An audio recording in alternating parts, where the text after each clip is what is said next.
It's the Tony Tone Show on Muscatine's Vintage Sound, 93.1 FM. My next guest on the MPW Digital TV Celebrity Hotline has done voices like Ren and Stimpy, Futurama, Bugs Bunny, Honey Nut Cheerios. He was the bee. How about Elmer Fudd? Just to name a few. Get more details on the work he's doing now at BillyWestPodcast.com. Ladies and gentlemen, join my brother Nolan and I in saying hello to Billy West. Hey, guys. How you doing? Buddy, it's Tony, and you're on the radio in the great state of Iowa, and it's so good to have you back, man. How you been? Pretty good. Pretty busy. Lucky me. Well, I got to tell you, I've been thoroughly enjoying the podcast, and I'm so glad that you... Oh, yeah? Yeah, because you know how easy it is and accessible to listen to it, and I find myself having time in the afternoon if I'm like at the park with my kids. Not that I'm not paying attention to them, but I can listen to it on my phone.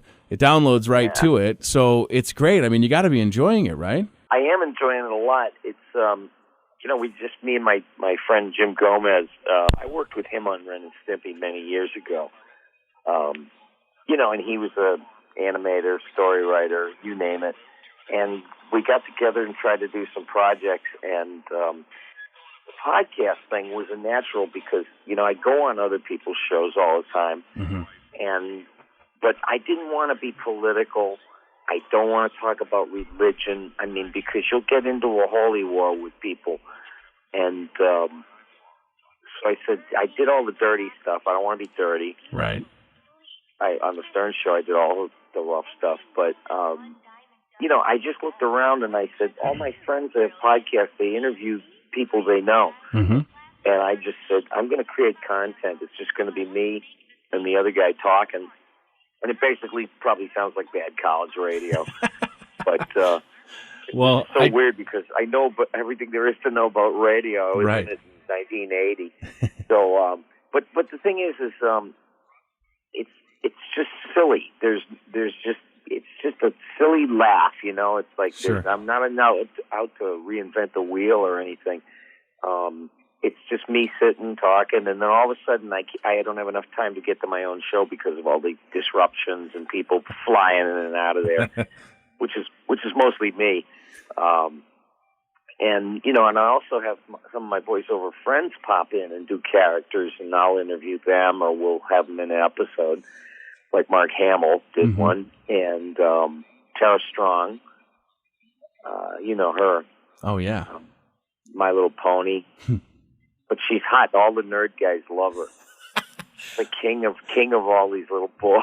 I was going to say, I watched a documentary about that brony world, and she was in it, and it was super strange. Like My Little Pony convention in New York, and it was all grown men there. But, to each their own, I guess. Yeah, to each their own. Nicely put. This show, I've had Phil Lamar, Maurice LaMarche, Robbie Paulson, all my pals. And they were really good sports about it. And there's features on it. There was one Billy Bastard, amateur human being, who was just pissed off by everything in the world.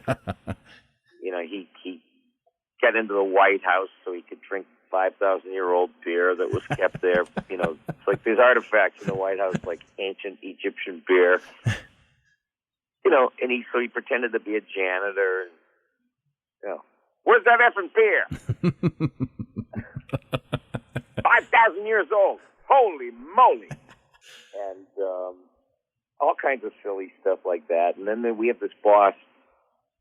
He's the littlest CEO. We don't know what his name is, so we call him the littlest CEO. And the thing is, we don't know whether he's like 30 or 7. Sure.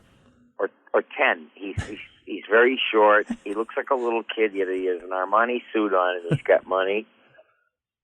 And so I don't understand it at all, but he'll come in and he'll say, you guys are friggin' unlistenable. I mean, seriously, listen to yourselves. My head was going to explode. So, pretty soon, if you don't do a better job, I'll throw your asses right out of here. And you want to hit him, but we're not sure if he's a little kid or if he's an adult, so... Right, you're not sure if it's legal or not to kick him out of the studio. No, right. No, I mean, we don't want to get in trouble, but this guy somehow holds sway over us. We had some features like song Demolition, and we take an old song that everybody knows the words to, and everybody loves it, but nobody really listens to the lyrics. And we'll take it apart. We'll take it apart in the air, like song Cold as Ice. We'll let a verse play, and then I come in and I start questioning what this guy's motives are, You would just like tear the song to ribbons, which it should be.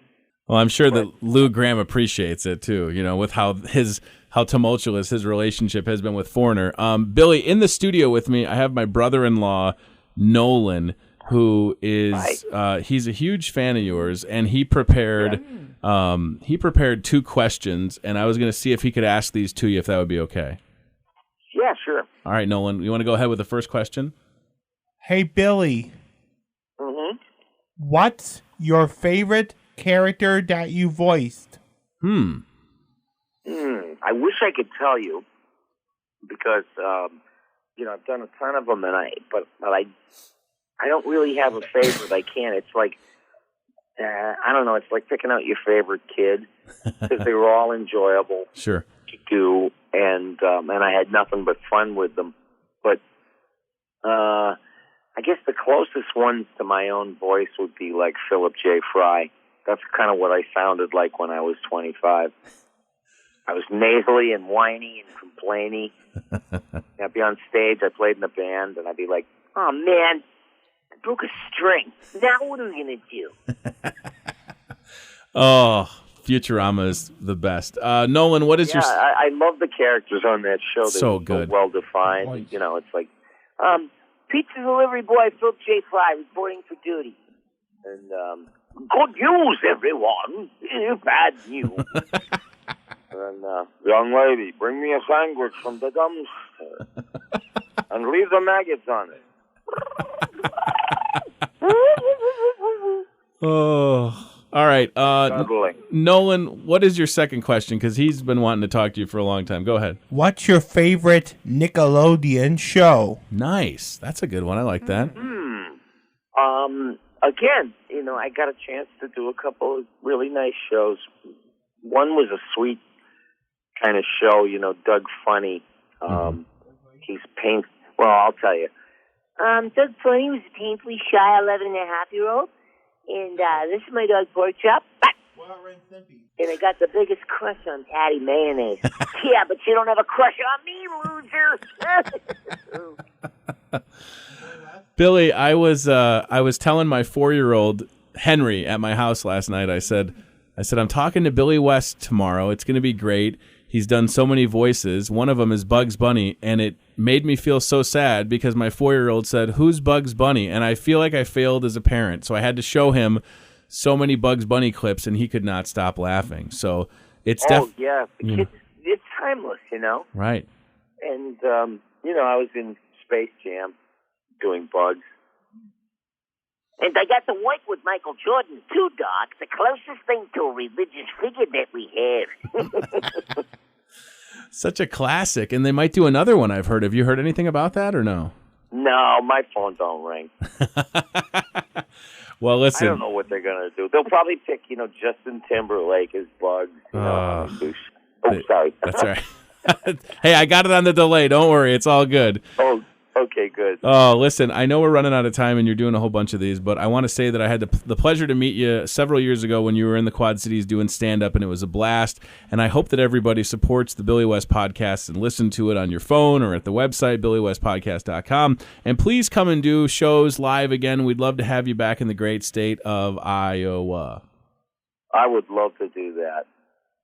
It would be a blast, that's for sure. Billy, please keep up the good work. Thank you for the time, and thank you for answering Nolan's questions. He's been a fan of yours for a long, long time. Nolan, you want to say bye to Billy West?